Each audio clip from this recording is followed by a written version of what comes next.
Assalamualaikum warahmatullahi wabarakatuh. Alhamdulillahilladzi 'allama bil qalam, 'allamal insana ma lam ya'lam.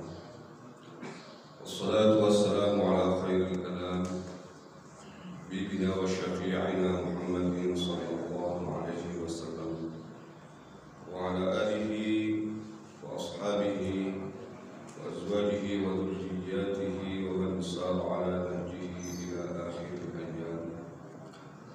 Rabbi shrah li sadri wa yassir li amri wahlul 'uqdatam min lisani yafqahu qawli, amma ba'du. Hadirin mukarramin wal mukarramin, beralim beragama pada satu hari senantiasa kita berfadil dan berkarunia. Segala pengurus DKM Masjid Hakul Yakin yang saya muliakan, hadirin dan hadirat jamaah salat subuh maupun yang online yang saya muliakan pula. Pertama-tama tentu saja mari kita memanjatkan rasa syukur kita kehadirat Allah Subhanahu wa taala yang senantiasa mencurahkan, menghadirkan nikmat-nikmatnya kepada kita tanpa henti, tanpa pernah kita bisa menghitung-hitungnya. Mudah-mudahan nikmat Allah akan senantiasa bertambah seiring bertambahnya usia kita. Amin ya rabbal alamin.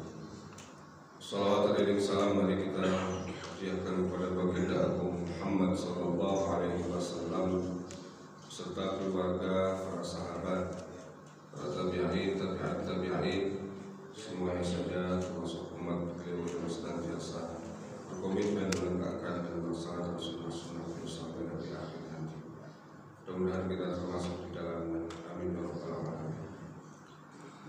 Bapak dan Ibu hadirin hadirat jamaah salat subuh rahimakumullah, kita akan membahas tanda-tanda mukmin menurut Imam Abu Laits, salah satu faqih, seorang yang menguasai dengan sangat luas dan dalam ilmu fikih, kajian-kajian fikih dalam Islam, tapi juga beliau seorang yang amat sangat bersahaja dalam kehidupannya. Beliau menyampaikan bahwa ada 7 ciri-ciri seorang mukmin dalam hal khauf atau rasa takutnya kepada Allah. Jadi rasa takut itu memang penting, Pak. Kalau kita nggak takut, ya, kita mungkin sekarang ini tidak ada di masjid, tapi ada di tempat-tempat dukung. Kenapa kita ada di masjid? Salah satunya karena takut kepada Allah Subhanahu wa taala. Termasuk juga takut kepada istri. Kalau habis kerja pulang, Pak. Kalau nggak pulang nanti diusir gitu kan. Atau paling tidak dia tidurnya pakai celana jin, ya. Celana jinnya itu double sampai 3 lapis gitu. Sengsara kita kan.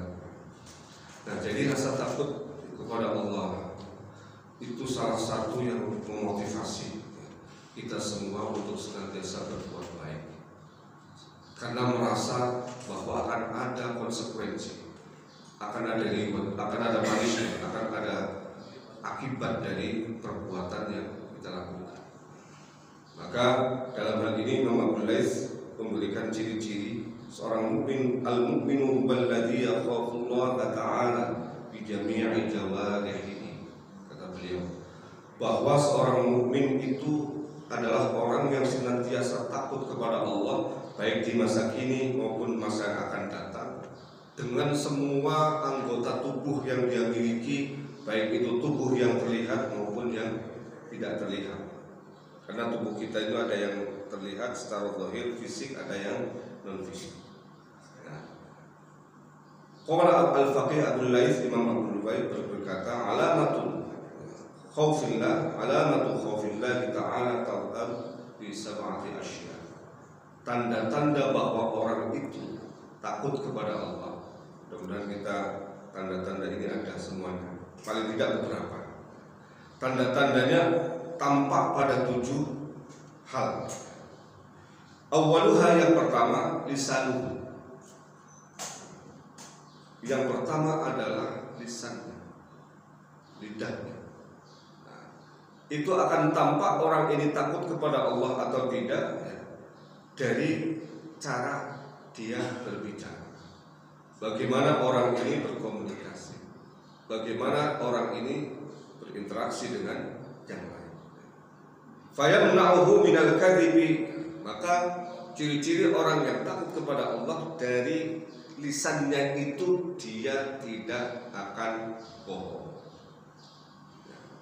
kecuali bohong yang diperbolehkan. Ada Pak, bohong sama istri, masakannya enak, oh enak, nggak pernah ada saya makan makanan yang seperti ini di dunia. Memang nggak ada karena rasanya nggak jelas gitu. Tapi kita puji makanan paling enak yang pernah saya makan. Itu bohong. Tapi bohong yang membahagiakan istri, itu nanti dapat upah. Malam Jumat double lah upahnya, bukan hanya satu kali double. Tapi kalau bohong yang tidak ada manfaatnya, bohong yang kedua yang diperbolehkan adalah islah bainan nas, ketika ingin memperbaiki hubungan antara satu orang dengan yang lain. Oh, kamu dikasih salam sama dia, padahal nggak ada salam sama sekali ya. Boleh Pak, dalam rangka untuk merekatkan hubungan yang lekat. Nah, bohong ini salah satu tanda bahwa orang ini adalah orang pengecut. Nah, pengecut ini gak akan pernah ya, dia takut kepada Allah. Yang ditakuti siapa? Manusia. Kenapa dia bohong? Ya karena takut sama manusia. Yang tampak, yang jelas, yang bisa mukul, yang bisa ngebuk, ya, yang bisa menjara dia. Ya. Kenapa orang berbohong? Karena dia takut sama manusia, bukan takut kepada pencipta manusia. Karena pencipta manusianya nggak kelihatan, dan dampak yang diakibatkan dari berbohong langsung dari Allah itu bisa jadi tidak terasa. Maka kemudian dia melakukan itu untuk melindungi diri. Nah, orang-orang seperti ini jelas. Kemudian wal ghibah, ya, atau rasanin, atau dalam bahasa yang sering dalam bahasa Indonesia itu apa? Menggunjing, ya. Menggunjing orang, ya. Menggunjing. Kadang-kadang yang digunjingin bukan hanya orang yang tidak disukai, kiainya sendiri digunjingin, ustadznya sendiri digunjingin. Perasaan dari dulu pakai baju itu doang deh. Kiainya isi pengajian, sempet-sempetnya ya, digibahin gitu ya, digunjing. Perasaan bajunya itu mulu deh. Lewat, kayaknya belum mandi deh. Baunya apek banget ya. Ya memang bisa jadi nggak sempet mandi buru-buru karena bangun cepat ya, tempatnya di jauh dari rumah gitu kan, nggak sempet mandi ya. Maka agak sedikit apek begitu. Masih sempet digunjingin ya. Ini gunjing ini bukan hanya dengan lisan, terkadang juga dengan gestur gitu ya. Itu sudah kelihatan bahwa ini loh. Nah, biasanya begini banyakkan ibu-ibu memang. Ya. Jadi bapak-bapak juga tidak menutup kemungkinan. Kan pernah saya sampaikan dulu bagaimana nikmatnya ghibah itu. Ya. Salah satu nikmat ya, di antara dua nikmat yang ada. Pertama ghibah, yang kedua ngantuk pada saat khutbah. Itu dua kenikmatan itu. Ngantuk saat khutbah ya. Ya, itu namanya nikmat dari Allah, nikmati saja Pak. Ya kalau memang ujuk-ujuk ngantuk ya udah biarkan aja. Ya. Daripada kemudian batal ngomong sama temennya kan, ya, mendingan tidur ya pada saat khutbah. Yang kedua ghibah. Kenapa? Pernah saya ceritakan kalau tidak salah, ya, iblis itu ya pernah ditemui oleh Nabi Isa. Nabi Isa pernah melihat iblis ya. Di tangannya itu ada dua benda. Nah, kemudian Nabi Isa penasaran, iblis, kamu bawa apaan? Nah, wah, Nabi Allah tetap aja ngaku Nabi, ya dia ngaku Nabi walaupun dia nggak ini tapi menghormati orang gitu. Saya iblis paling pintar tuh kalau yang namanya basa-basi. Jadi ini saya bawa buah. Itu apa? Yang pertama, yang ini madu katanya. Terus satu lagi debu. Buat apa katanya? Nah madu ini saya bawa kemana-mana. Jadi madu ini akan saya gunakan untuk mengolesi lidah dan bibir orang-orang yang sedang ghibah. Maka kalau mereka sedang ghibah itu gak bisa rem. Karena apa? Sudah licin, manis lagi, gak bisa berhenti, Pak. Dikasih madu terus sama iblis ya. Jadi dikasih madu ya, blong gitu ya, gak bisa rem, manis lagi. Maka gak berasa 4 jam 5 jam dibagiin orang itu gak berasa. Itu senjata gitu daripada iblis pakai madu ya. Tapi ini madu palsu, Pak. Kalau madu asli ciri-cirinya gampang. Bawa ke rumah, piring terbang, Pak ya. Piring terbang, bunyi-bunyian di mana-mana itu pecah semua, itu peralatan rumah tangga. Itu madu asli ya. Kalau madu palsu diminum ya. Nah, yang kedua debu ya. Debu itu dibawa-bawa oleh iblis. Nah, ini debu buat apa? Kata iblis, ini debu akan saya oleskan, saya lumuri ke muka anak-anak yatim. Maka kalau orang melihat anak yatim itu bawaannya gedek dulu, pengen maki, pengen ngusir, pengen marah. Karena apa? Udah miskin lecek lagi. Itu dilumuri sengaja oleh iblis supaya apa? Memancing, memprovokasi kita untuk marah dan menghardik. Jadi karenanya memang saya sudah pernah sampaikan di kesempatan yang lalu, dia akan melakukan segala cara. Ya kalau misalnya kita nggak mempan, nafsu kita yang dimasuki melalui kecenderungan kita masing-masing. Kita sudah sampaikan bahwa iblis itu ya kalau melakukan sesuatu itu nggak sembarangan. Dia survei dulu, bahkan surveinya bisa berpuluh-puluh tahun. Usia iblis kan usia dunia ini bahkan lebih. Sebelum dunia ini lahir, iblis sudah lahir. Coba Pak, sosok yang usianya sudah puluhan ribu tahun ya, bahkan mungkin lebih gitu ya, bisa ratusan ribu tahun ya. Itu kayak apa pengalamannya itu ya. Maka harus waspada dengan orang-orang yang semakin tua. Biasanya Pak, pengalamannya semakin luas ya, itu hati-hati juga ya. Presiden kita semakin tua juga Pak, hati-hati juga Pak ya, diawasi terus Pak ya, dikontrol terus supaya nggak jadi linglung Pak. Sebab tambah tua biasanya juga linglung gitu. Kebijakannya lupa gitu ya. Kemarin masyarakat rakyat lupa juga gitu. Biasanya orang tua kan begitu, kembali kepada anak-anak gitu ya. Baik. Kemudian wanamimah ya, memaki orang, mencaci orang ya. Ini kadang-kadang nggak terasa ya.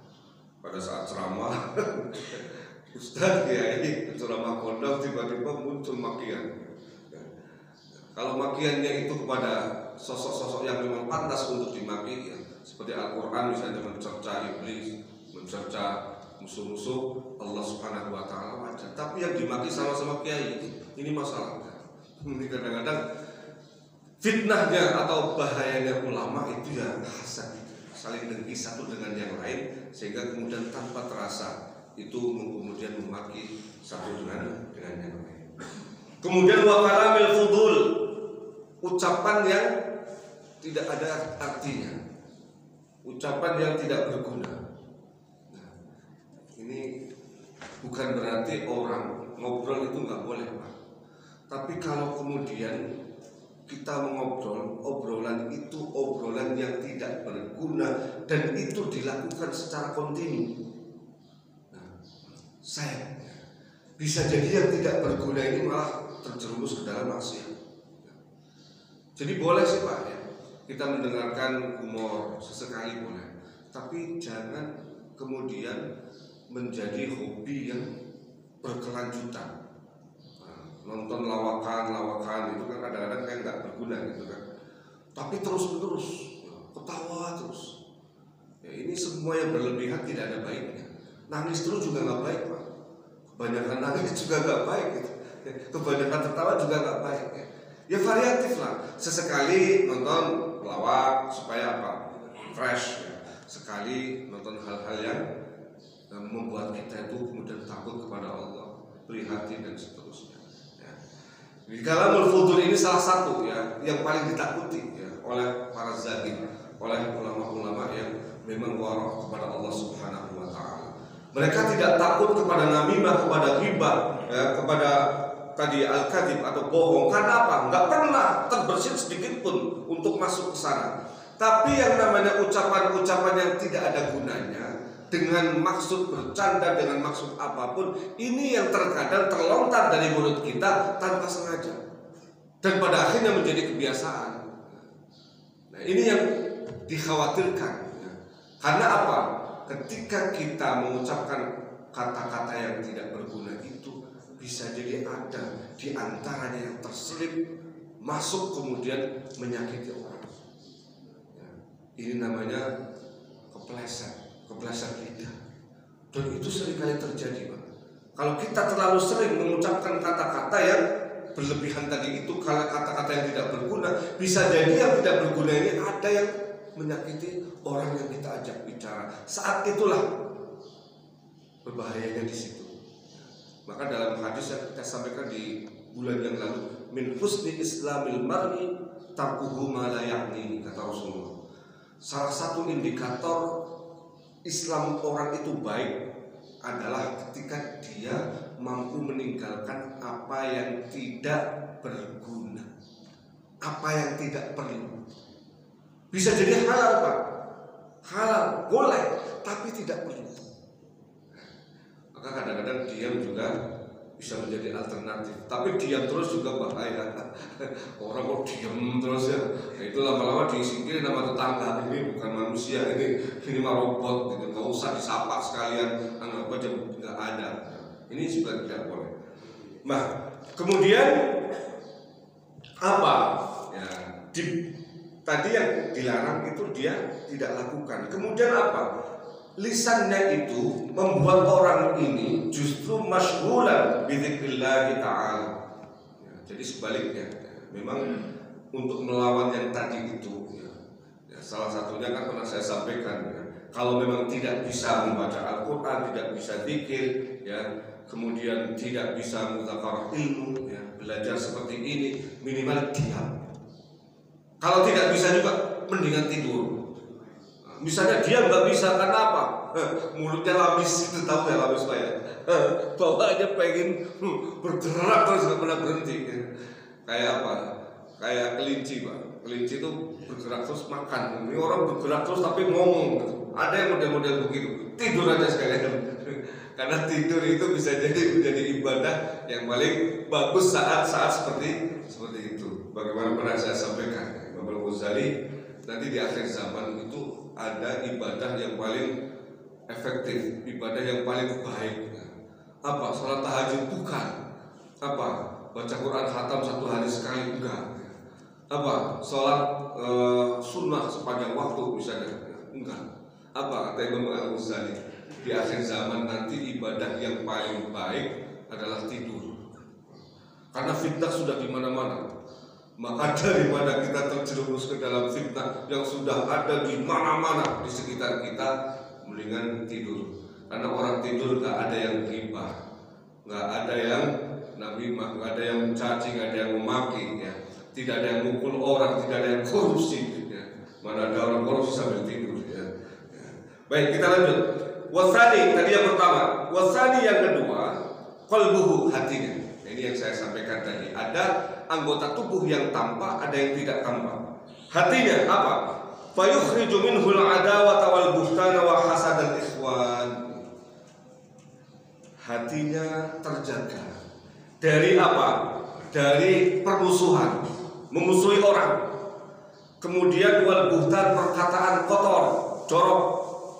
Kemudian wa hasadal insan, dengki kepada orang lain. Wa hasadal ikhwan, dengki kepada orang lain. Ini penyakit hati, ya.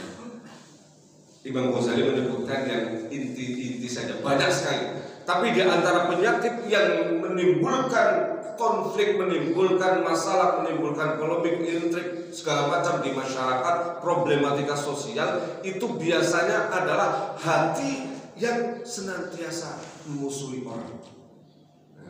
Hati yang tidak pernah lepas dari kebencian, tidak pernah lepas dari amarah, sehingga pinginnya itu memusuhi pihak yang lain. Nah, yang seperti ini sudah ditanamkan oleh saudara. Innama yuridu syaitanu ayyuqi'a bainakumul adawata wal baghdha.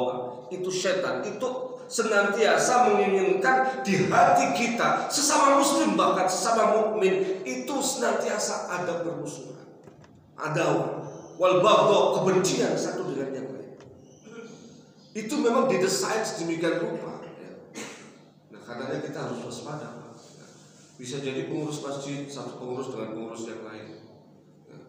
Cuman kalau yang bermusuhan itu orang-orang soleh dengan orang-orang yang tolik itu beda, Pak. Biasanya orang-orang yang soleh setelah bermusuhan, setelah itu kemudian salaman, selesai.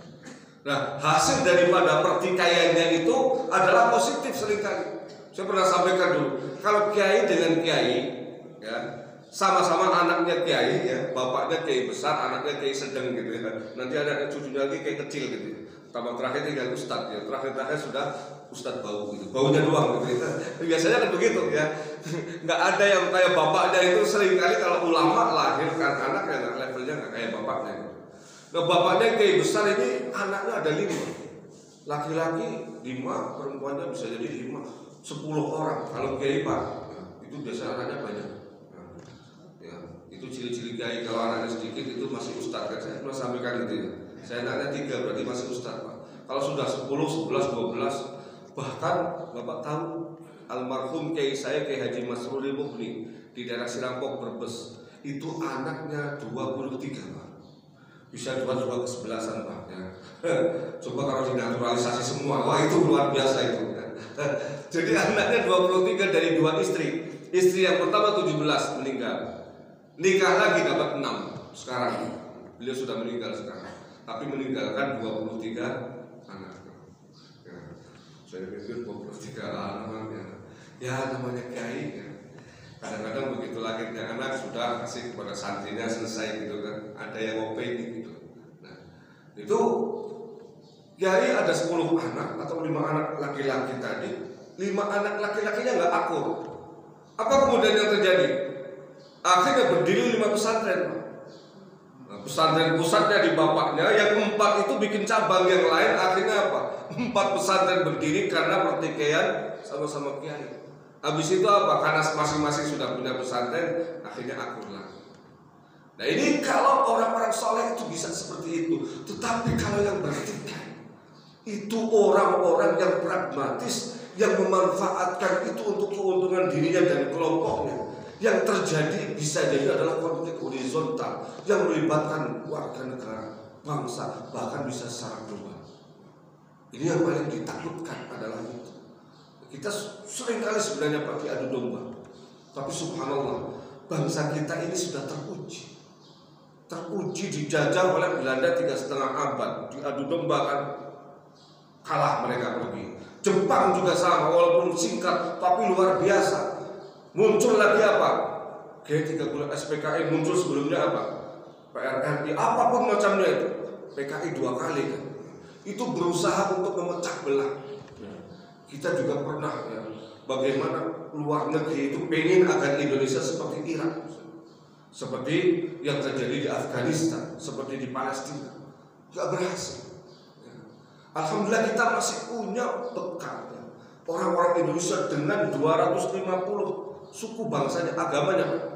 Saya pernah baca dalam satu referensi di Indonesia, penelitian itu ada 250 agama dan kepercayaan, dengan ribuan bahkan mungkin puluhan ribu ya suku bangsa ya. 250 agama dan kepercayaan Pak. Bukan 5 itu yang besar, tapi yang kecil-kecil ada agama Darmo Gandul ya, Gandulan Darmo, Darmulasi Gandulan, macam-macam itu ya. Agama kecil-kecil itu Pak, diteliti ada sekitar 250 agama dan kepercayaan. Tapi alhamdulillah sampai sekarang ya, kita sebagai bangsa ya, masih tetap solid ya. Nah, jangan sampai ini kemudian gara-gara masalah-masalah yang bisa jadi sebenarnya bisa diselesaikan ya, kemudian justru menimbulkan huru-hara dan bangsa kita sendiri yang rugi. Kemudian al-buhtan ya, kata-kata yang kotor ya, jorok ya, ini juga perlu dihindari ya. Nah, kemudian wa hasadul ikhwan ya, Li'annal hasada, ya, karena dengki, kata Rasulullah, yamhul hasanati. Al hasadu ya'kulul hasanati kama ta'kulun naru al hatabah. Hadisnya begitu. Bahwa dengki itu akan memakan kebaikan sebagaimana api memakan kayu bakar. Jadi sudah kita melakukan berbagai macam ibadah dengan variasinya, dengan variannya yang berbeda-beda, dengan tingkat keletihan dan susah payah yang luar biasa. Tiba-tiba tetangganya beli mobil baru. Mobil baru kemudian muncul rasa dengki di hati kita, dan kemudian tindakannya ini bukan dengkinya yang menjadi masalah, Pak. Orang yang dengki, ya, orang yang hasud, itu dia akan melakukan segala upaya untuk menghilangkan nikmat yang dimiliki oleh orang yang dihasut. Kan definisi hasud itu. Jadi tidak senang orang lain mendapat nikmat, sehingga berusaha agar nikmat yang didapat oleh orang tersebut hilang dengan berbagai cara. Nah, ini dampaknya.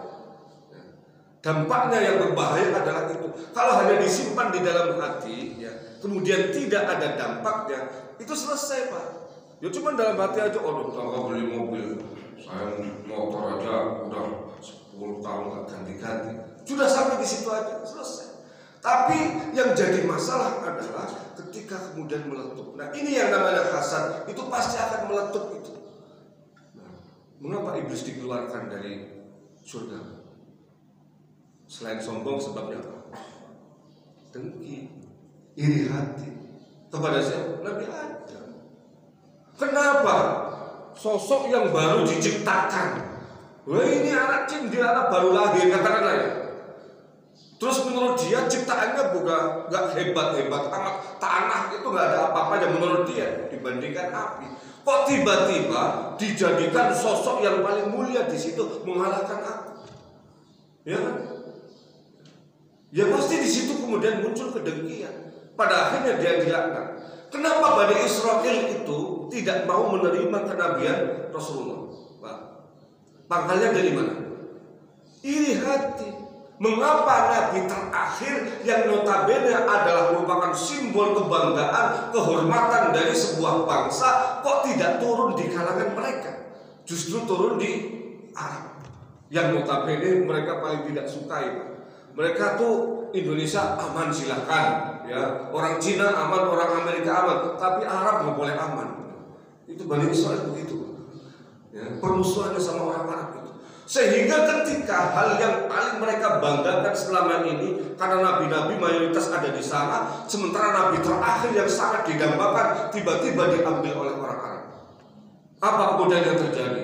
Kedengkian inilah yang menyebabkan mereka kemudian memusuhi Islam, memusuhi orang Arab dari dulu. Islamnya yang dibawa oleh orang Arab ikut-ikutan keseret. Nah, kan bahayanya di situ. Orang kalau sudah dengki itu menutup semua kebaikan. Betul ini kata Nabi, akan memakan semua kebaikan itu. Karena apa? Orang yang iri hati dan dengki itu tidak akan melihat secara objektif di hadapannya itu seperti apa. Kebaikan yang terpampang sedemikian rupa, terhampar demikian luas, itu tidak akan terlihat. Karena apa? Ada dengki di sini. Dan ini penyakit kronis yang sangat berbahaya. Ketika dipelihara, Pak, bikin orang ini cepat mati. Hati-hati. Bikin orang ini cepat stroke, Pak. Dua penyakit, yang pertama amarah, yang kedua dengki.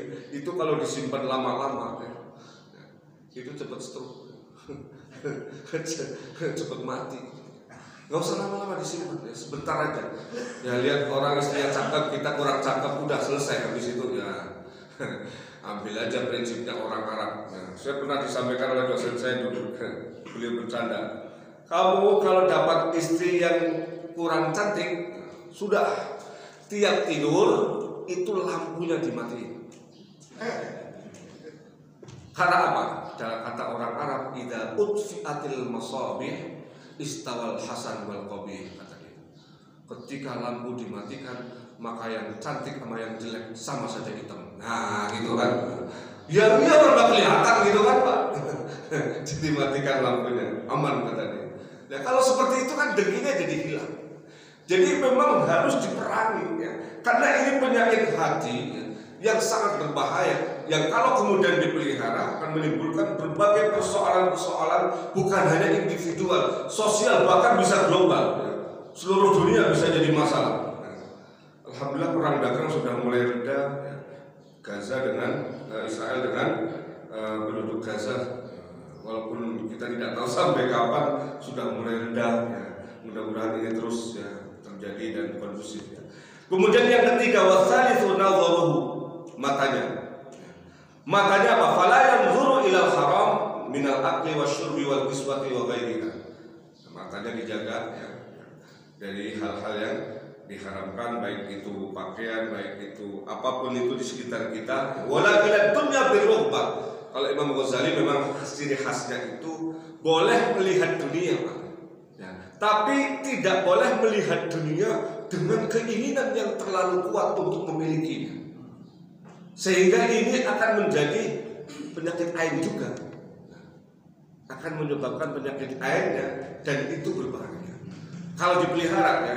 Jadi ketika orang melihat ada mobil Alphard bagus, keluaran terbaru misalnya, silakan Pak melihat, bahkan memegang pun boleh kalau punya orang. Tapi jangan sampai kemudian ada ruhbah, keinginan kuat untuk memilikinya, sehingga kemudian melakukan segala cara untuk mendapatkannya. Nah, ini yang seringkali menjadi masalah kan sebenarnya. Dari pandangan mata itu kemudian turun ke hati, bahkan kemudian menjadi obsesi, dan pada akhirnya ingin mendapatkan itu bagaimanapun caranya. Ini kan pertama dari mata. Jadi makanya beruntunglah orang-orang yang matanya katarak ya, kalau dalam hal ini. Ini kiai saya yang di Bumiayu, almarhum Kiai Abu Nur Jazuli ya, itu buta Pak, sejak 3 tahun. Hafal Quran buta, kitabnya melotok semua. Jadi kitab apapun beliau sekali dibaca langsung masuk Pak. Ya, saya pernah membuktikan sendiri gitu. Saya akan baca, kemudian habis itu kayaknya baca sendiri, kok cepet banget ya, cuma dibaca sekali langsung masuk ya. Saya kemudian mikir ya, iya sejak 3 tahun nggak pernah melihat apa-apa. Lihatnya, yang dilihat hanya bisa jadi Allah, yang dilihat kalimat-kalimat Al-Quran, yang dia lihat adalah bagaimana hal-hal yang tidak pernah dinikmati oleh manusia ya. Biasa ya. Yang dilihat adalah hati ya. Kalau orang nggak bisa lihat keluar kan akhirnya melihat ke dalam, betul nggak? Kita nggak bisa ke sono kan, akhirnya lihat ke sini ya. Bersih kan, bersih, betul-betul bersih ya. Pada akhirnya kemudian ilmu-ilmu Allah itu begitu mudah masuk ya. Nah, beliau itu kalau baca Quran, begitu ada kata Allah pasti nangis ya. Ini ada yang cerita, beliau itu kalau bangun tidur Pak, nah, itu ini ludahnya nggak bau hilang kayak kita. Saya kemudian mikir, kok iya masa? Dibuktikan ternyata iya. Sebabnya apa Pak? Tidurnya cuma 1 jam, jadi nggak bau. Lah iya, ya, tidur jam 12, bangun jam 1 ya. Jadi kalau kita kan ngorok punya ngiler segala macam ya bau. Jadi kalau ketika cerita itu paling batas 2 jam, jam 2 pasti sudah bangun, tidurnya malam sekali. Nah itu beruntung sekali ya. Orang seperti itu ya, buta tapi bisa haji Pak. Itu satu-satunya dulu kan zamannya Soeharto itu viral di mana-mana, belum ada medsos waktu itu. Jadi beliau bisa haji, yang menghajikan sama langsung presiden. Diantar di situ oleh semua perangkat-perangkat kepresidenan, pas pampres segala macam di sana dijaga. Pernah lihat orang buta haji Pak? Perasaan nggak pernah ya, nggak boleh ya. Tapi beliau boleh satu-satunya ya, yang pernah haji, bahkan yang mengundang langsung Presiden Soeharto waktu itu ya, kemudian dikawal oleh pas pampres ke sana ya. Itu karena apa? Karena matanya nggak pernah melihat, nggak pernah menikmati Pak. Tapi istrinya banyak juga, 4 orang Pak. Banyak yang bercanda Pak Kiai, emang bisa melihat? Oh usah lihat, yang penting rasanya main, kata gitu kan. Walaupun nggak lihat gitu kan. Tapi kan sama saja gitu kan. Jadi itu hebatnya saya kadang-kadang mikir orang mau nikah sama beliau yang tidak bisa melihat.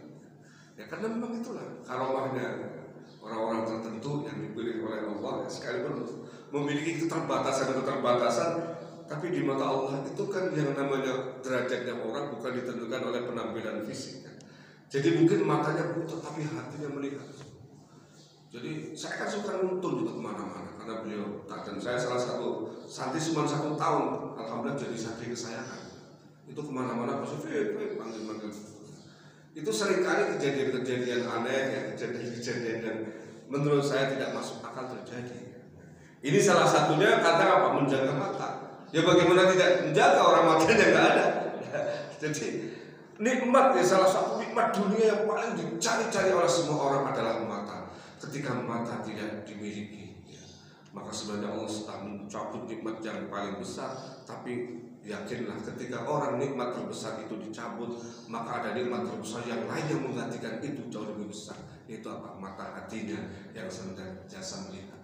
Mata hati jauh lebih tajam daripada mata fisik. Mata batin jauh lebih kuat ya daripada mata yang ada di kedua belah kita ini. Ya. Nah, penjagaan itu apa?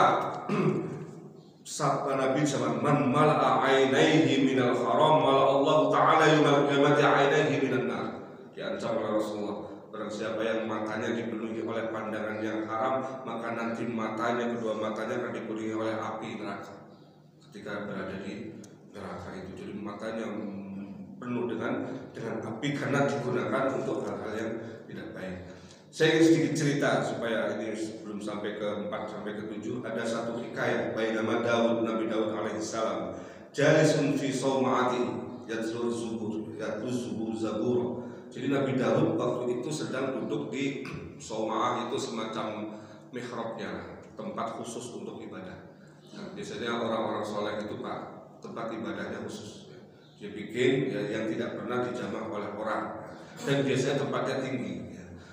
Idro'a dadudatan hamro'a fiturabi.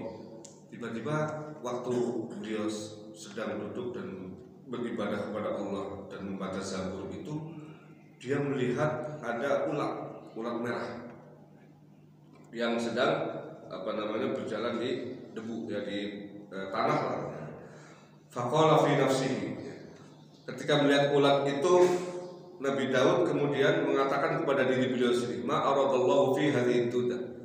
Apa sih yang diinginkan oleh Allah dengan makhluk ulat yang hina ini? Ini kan ulat kecil begitu ya Pak ya, ulat kecil sedang berjalan di tanah seperti itu. Nabi Daud sedikit meremehkan. Apa sih ulat kecil kayak begitu, remeh banget gitu kan? Fa'adzanallahu lid-dudati hatta takallamat. Maka ketika ini biasanya level-level Nabi Pak, level-level Rasul itu memang bahkan yang terbersit saja dalam hati baru sedikit akan melenceng langsung ditegur oleh Allah. Ya, ciri-ciri orang-orang yang dipilih oleh Allah itu bahkan ketika hal-hal yang sebenarnya itu biasa, seperti Nabi berpaling ya, itu kan dari Abdullah ibnu Umi Maktum kan langsung ditegur, abasa wa tawalla, ya langsung ya. Padahal itu biasa, karena apa? Nabi saat itu sedang menghadapi pemimpin-pemimpin Quraisy, tiba-tiba ada orang buta nggak lihat ngelonong aja. Itu kan nggak suka siapapun kan. Tapi kalau Nabi yang melakukan ditegur langsung oleh Allah. Ini sama, Nabi Daud ketika melihat ulat sedikit meremehkan. Maka kemudian Allah mengizinkan ulat itu untuk bisa bicara. Fa'adzanallahu lidudati hatta takallama faqala. Maka kemudian ya, ulat ini berkata, ya Nabi Allah, hai Nabi Allah, amma nahari, ya, dengarkan, di waktu siangku fa'alhamani Rabbi an aqula fi kulli yawmin subhanallah walhamdulillah wa la ilaha illallah wallahu akbar arfamar. Wahai Nabi Allah, di siang hari aku ya diizinkan oleh Allah dan dikehendaki oleh Allah sehingga aku mampu berzikir dengan subhanallah walhamdulillah wala ilaha illallah wallahu akbar sebanyak 1000 kali. Itu setiap siang hari saya zikir kepada Allah. Ulat Pak. Ini ulat zikirnya, zikir yang memang ini salah satu zikir yang ucapannya sedikit tapi timbangannya besar, ada hadisnya kan? Nah, yang timbangannya amat sangat besar. Ini ulat kemudian menunjukkan kepada Nabi Daud, jangan remehkan saya. Saya ini zikir subhanallah walhamdulillah wala ilaha illallah akbar 1000 kali setiap hari. Itu di siang hari. Terus amma laili wa amma laili, adapun di malam hari. Fa alhamani rabbi an aqula fi kulli lailatin Allahumma shalli ala Muhammadin nabil ummi wa ala alihi wa sahbihi wa sallim al-fatihah. Adapun di malam harinya saya membaca sholawat kepada Nabi Muhammad. Ini ulat hidup di masa Nabi Daud, sudah baca sholawat kepada Nabi. Ya karena memang maharnya Nabi Adam juga sholawat ya. Maharnya Nabi Adam pada saat menikahi Hawa, sholawat juga kepada Nabi ya. Maka Pak, sholawat itu subhanallah. Teman saya itu kakinya patah Pak, kemarin cerita itu, ketabrak mobil pakai motor kencang, kakinya patah. Itu dia nggak terapi apa-apa ya. Terapinya nggak ke rumah sakit, tapi terapi sama orang biasa temennya dia ya. Tapi dikasih tahu sambil terapi, tolong baca sholawat bil qulub ya sebanyak-banyaknya setiap hari ya.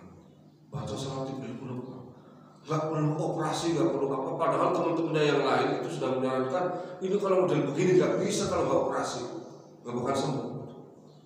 Itu cuma diurut-urut doang tiap hari sama tukang urut tadi itu sambil baca sholawat bil qulub, sembuh total sampai sekarang. Nggak ada rasa apa-apa. Teman-temannya yang lainnya model kayak gitu dikasih pensil akhirnya jalannya pincang. Ada profesor juga begitu ya, akhirnya dikasih pensil pincang. Ini dia nggak ngapa-ngapain, bil qulub. Teman satu yang lain itu kena COVID Pak, kena COVID. Itu dia pengen dijadikan hakim ya, hakim nasional gitu ya. MTQ waktu itu di Padang 2020, saya masih ingat juga di sana. Ini teman saya sama alumni mesin. Itu saya kena PCR, di PCR itu positif Pak. Tapi apa? Dia nggak pengen kalau saya positif saya nggak jadi ke Padang karena syaratnya harus negatif. Ya Allah, akhirnya apa? Dia seharian baca sholawat bil qulub sambil berseru ya Allah ya Rasulullah sembuhkan saya gitu. Baca sholawat sambil dia baca produk sekeras-kerasnya juga di kamar itu. Ya Allahumma sholli salawat Allahumma sholli ala sayyidina Muhammadin apa? Tibbil qudubi wa dawaiha wa apa? Ya itulah. Saya juga sudah lama gak praktekkan ini. Ma'afiyatil jasadi wa shifaiha wa nuril absari wa dhiyaiha wa ala alihi washabihi wasallam. Itu dibaca. Saya alhamdulillah pernah Pak, kena COVID Pak. 11 hari saya di rumah sakit, 3 hari di IGD. Itu saya melihat Pak orang mati dengan berbagai cara. Ada yang petir Pak, sudah petir mati di situ. Ya Allah, ada orang petir di situ, mati. Di samping saya mati sambil nungging-nungging Pak. Bunyinya nggak karu-karuan. Ya Allah, ini orang matinya kok pada kayak begini amat ya. Dan saya lihat sendiri karena di IGD 3 hari Pak, lagi masa COVID, lihat orang mati bermacam-macam. Dan rata-rata matinya nggak ada yang tenang. Ya Allah, itu kan saya waktu itu 3 hari itu terasa lama sekali. Baru hari yang keempat saya dipindah ke atas, diisolasi. Istri saya sudah nangis, semuanya anak saya juga nangis. Nah, pas saat diisolasi itu Pak, saya keingetan, ngapain? Kan ini semua kan Allah yang atur. Penyakit juga datang dari Allah. Saya punya Rasulullah. Akhirnya apa? Saya baca sholawat bil qulub Pak. Sholawat, saya baca sebanyak-banyak. Ini keajaiban betul-betul. Hari keempat saya masih parah karena yang diserang jantung saya Pak. Apa? Jantung saya yang diserang. Itu anak saya sampai nangis karena dia dokter kan. Waktu itu semester berapa itu? Apa kok gini banget? Parah banget katanya jantungnya. Kacau banget begini. Ya, memang diserang jantung itu. Jadi saya itu lemes nggak keluar waktu itu luar biasa itu. Nah begitu masuk ke isolasi sendirian, saya ambil kesempatan. Saya nggak baca Quran tapi baca sholawat ilmu. Itu hari keempat baca sholawat, hari kelima diperiksa dokter. Dokternya heran, loh, bapak kok jantungnya udah normal? Udah apa namanya? Tidak seperti kemarin. Cepat sekali. Saya nggak bilang apa gitu. Dia nggak pernah paham gitu kan. Alhamdulillah. Nah, ini banyak sekali ya. Yang kayak begini, ini orang nggak percaya gitu, karena nggak pernah mengalami. Ya. Itu kayak saya juga sama yang dipunggah Kiai Abdul Jajuri yang buta itu mengamalkan sholawat umi. Sholawat umi kan sholawatnya Nabi. Ya. Nah ini ya itu tadi, dari sholawat itu dia bisa melakukan apapun. Ya. Orang buta bisa haji, bisa melakukan keluar negeri kemana-mana gitu ya. Baik, kita lanjut. Ya. Jadi ulat tadi itu setiap malamnya itu membaca sholawat. Yang bacanya tadi Allahumma sholli ala Muhammadin Nabi Ummi wa ala alihi wa sahbihi wasallam sebanyak 1000 kali. Fa'anta ma taqulu hatta astafidu minka. Jadi ulat ini setelah menyampaikan hal tersebut kemudian bertanya kepada Nabi Daud, nah, Anda mengatakan apa atau melakukan apa setiap hari sehingga aku bisa mengambil faedah, bisa belajar darimu. Fanadima Daud alaihi salam ala ihtiqarihi ad-duda. Disitulah kemudian Nabi Daud menyesal mengapa dia meremehkan ulat tadi.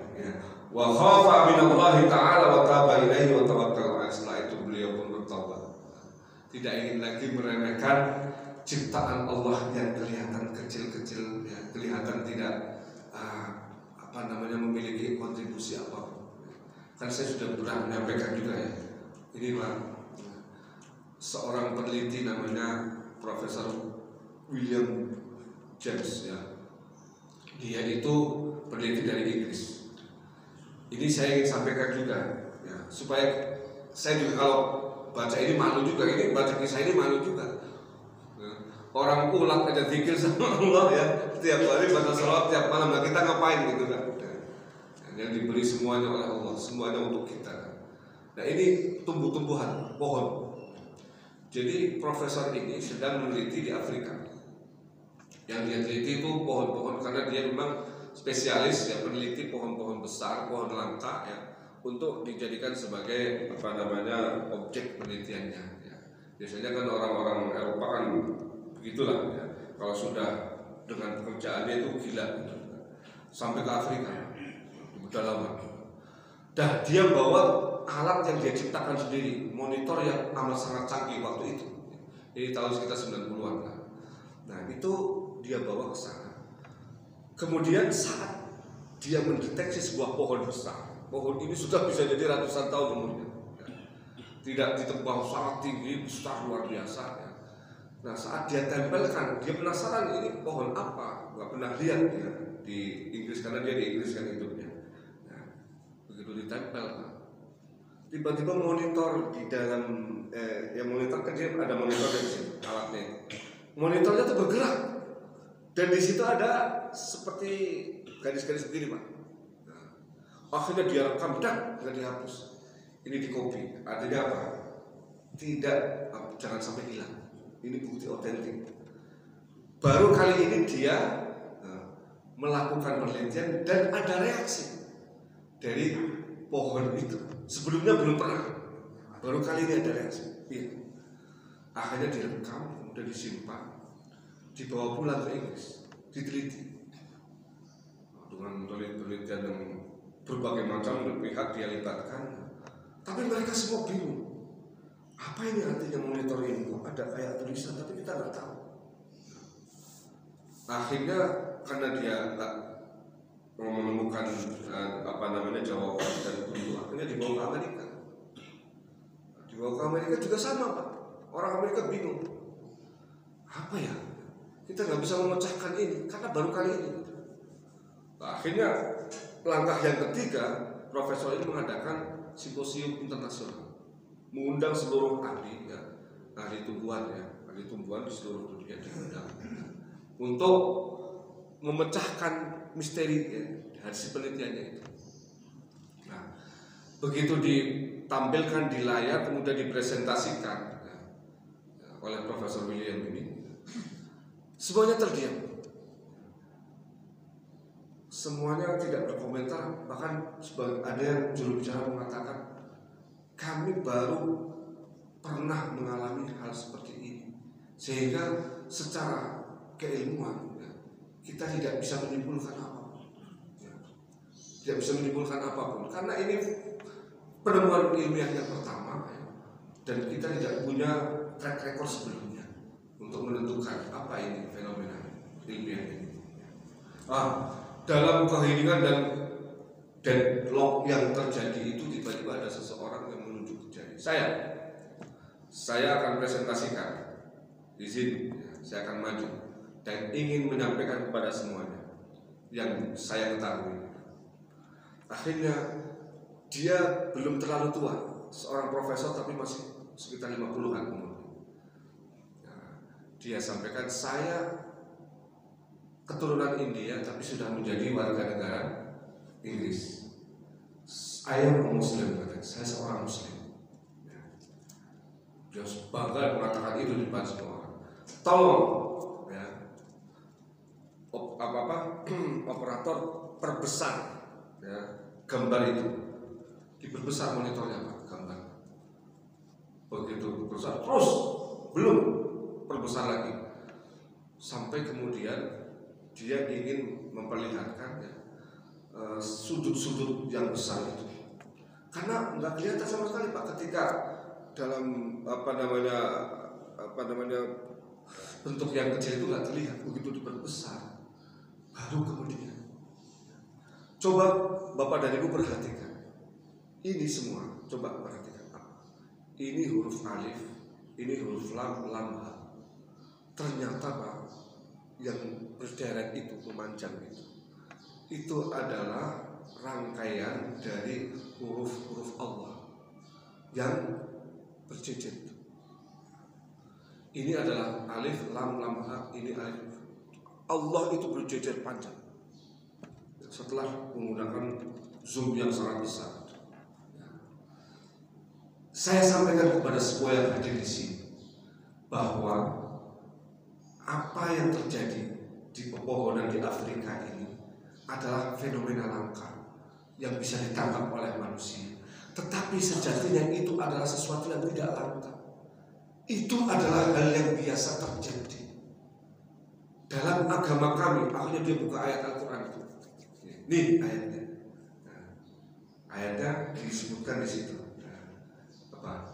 Itu kan ayatnya mengatakan bahwa yusabbihu lahu ma fis samawati wa ma fil ardi wa in min syai'in illa yusabbihu bihamdihi walakin la tafqahuna tasbihah. Ya. Segala sesuatu yang ada di langit dan di bumi itu bertasbih kepada Allah. Ya. Semuanya bertasbih, tapi kalian tidak paham bagaimana mereka bertasbih. Walakin la tafqahuna tasbihah. Kalian tidak paham cara mereka bertasbih. Ini Allah ingin memperlihatkan kepada kalian semua bahwa saat Profesor William sedang menempelkan monitor itu, kebetulan pohon itu sedang berzikir dan terdeteksi oleh monitor. Situlah kemudian Profesor sudah bilang menjawab, kemudian langsung memeluk anak muda tadi, ya, karena Profesor sudah 70-an, dipeluk sambil mengatakan, ajari saya agamamu, izinkan aku menjadi mu'alaf. Ini bisa dilihat di berbagai referensi. Bagaimana tumbuh-tumbuhan semua yang ada di muka bumi ini bertasbih kepada Allah Subhanahu wa Ta'ala. Mudah-mudahan ya dari apa yang saya sampaikan masih ada yang keempat, kelima, keenam kita sampaikan di pertemuan yang akan datang. Mudah-mudahan apa yang saya sampaikan ini ya mengingatkan kita ya, bahwa kita tidak boleh kalah dari binatang-binatang itu, tidak boleh kalah dari tumbuhan ya. Bahkan gunung ya, air semuanya itu bertasbih kepada Allah Subhanahu wa Ta'ala ya. Menyucikan Allah Subhanahu wa Ta'ala. Mungkin yang bisa kita lakukan tidak harus terucap ya, tapi terbesit di dalam hati bahwa ketika kita melihat keajaiban Subhanallah, ketika kita mendapatkan nikmat apapun bentuk nikmat yang terucap dalam hati kita kalimat alhamdulillah, itu insya Allah lebih dari cukup untuk menunjukkan rasa terima kasih kita kepada Allah Subhanahu wa Ta'ala. Dan mudah-mudahan ini merupakan bagian dari upaya kita ya, untuk bisa selamat ya, dari siksa api neraka, untuk selamat dari pertanyaan-pertanyaan yang rumit di alam kubur kita ya. Karena itu salah satu yang mungkin semua orang, bukan hanya bapak dan ibu ya, bahkan Abu Bakar pun paling takut ya, paling takut untuk meninggal dalam keadaan su'ul khotimah. Itu selalu Abu Bakar, apalagi kita ya. Tapi kok saya yakin ya, bahwa setiap orang yang hidupnya dihabiskan ya, untuk hal-hal yang baik ya, dalam bentuk apapun, itu insya Allah juga akan meninggal dalam kondisi ketika dia berada dalam kehidupan. Jadi orang yang meninggal ya, itu sesuai dengan amal ibadahnya di keseharian, tidak pernah jauh-jauh. Kita bisa lihat ya, bagaimana sejarah orang-orang yang berkomitmen terhadap Al-Quran juga meninggal bersama Al-Quran, berkomitmen terhadap masjid ya, meninggal dalam keadaan memikirkan masjid, berkomitmen kepada umat ya, dengan berbagai caranya pun meninggal dalam rangka itu. Nah ini barangkali yang bisa kita lakukan ya, dan ini juga nasihat untuk diri saya sendiri. Mudah-mudahan kita semua yang ada di sini menjadi orang-orang yang senantiasa tidak pernah lupa diri kepada Allah Subhanahu wa Ta'ala. Amin ya rabbal. Demikian yang bisa kita sampaikan ya, sudah 1 jam kita bicara. Silakan kalau ada yang ingin ditanyakan. Ada yang tidak ada, baik kita tutup dulu. Allahumma shalli ala sayyidina Muhammad wa ala alihi. Allahumma ij'alna ma'ana hadha jam'an marhuma farqana ba'da farqan ma'suma wa la taj'al fina wa la minna shaqiyyan wa la mahruma. Allahumma arzuqna 'ilman nafi'an qalban khashi'an wa lisanan dhakiran wa yaqinan sadiqan wa rizqan wasi'an mubarakan wa 'amalan salihan mutaqabbala. Allahumma inna na'udzu bika min 'ilmin la yanfa' wa min 'ilmin la tadma' wa min nafsin la tashba' wa min du'a'in la yusma'. Allahumma istajib du'a'ana واشف مرضانا وارحم موتانا ولا تخيب فيك رجاءنا واختم بالباقيات الصالحات اعمالنا. ربنا اتنا من لدنك رحمه وهيئ لنا من امرنا رشدا. ربنا اتنا في الدنيا حسنه وفي الاخره حسنه وقنا عذاب النار. والحمد لله رب العالمين. وربنا معاف. اللهم وفقنا لما من السلام عليكم ورحمه الله وبركاته.